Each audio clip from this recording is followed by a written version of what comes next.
Terve! Mä oon Eera. Tervetuloa lähetysseurakuntaan.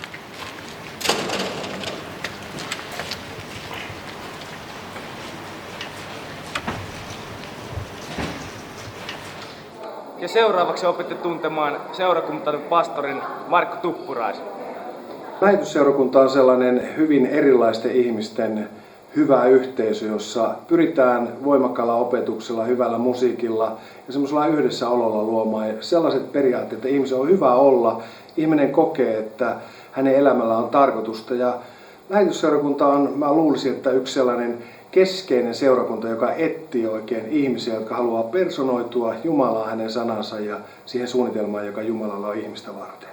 Tämä on tässä seurakunnassa todella hyvä, että tässä seurakunnassa on ihmisiä ihan joka junaa. Ja niin kuin sanotaan, osa voisi jäädä asemallekin, mutta kaikki kuuluu joukkoon. Meillä jokaisella on joukkoon kuulumisen tarve, hyväksynnän tarve ja rakkauden tarve. Niin on hieno nähdä, että lapset löytää täällä paikkansa, nuoret löytää, joita on todella paljon.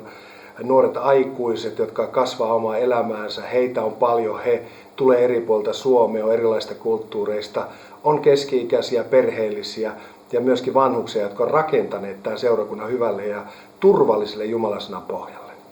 Musta on todella hyvä, että jos ihan tavalliset ihmiset, jotka etsii itselleen sellaista yhteisöä, jossa voisi samojen arvojen pohjalta toimia, niin löytää sellainen seurakunta kuin lähetysseurakunta, jossa halutaan rohkaista löytämään se potentiaali, joka on jokaiseen ihmiseen kätketty. Ja me, jotka ollaan itse löydetty, ollaan löydetty se sillä tavalla, että ollaan aktivoiduttu Jumalan sanalla. No, meillä on hyvin monipuolinen toiminta ja jos nopeasti otan 3 tilaisuutta, jotka edustaa aika hyvin tätä seurakuntaa, niin ensimmäistä on tiistain Jumalan kohtaamisen illat. Niissä on voimakas julistus, hyvä musiikki ja aina esirukouspalvelu. Me halutaan rukoilla ihmisten puolesta.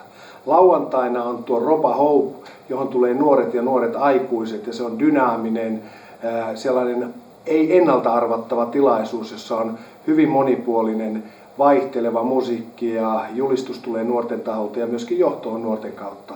Ja perinteiset Jumalan palvelukset sunnuntai-aamuisin kello 11 niin on musta todella sellaisia, mitä tämä kansa sitoutumattomuuden aikana tarvitsee. Ja siellä pyritään näitä perinteisiä arvoja, perinteisiä lauluja ja perinteistä hyvää kristillistä sanomaa julistamaan.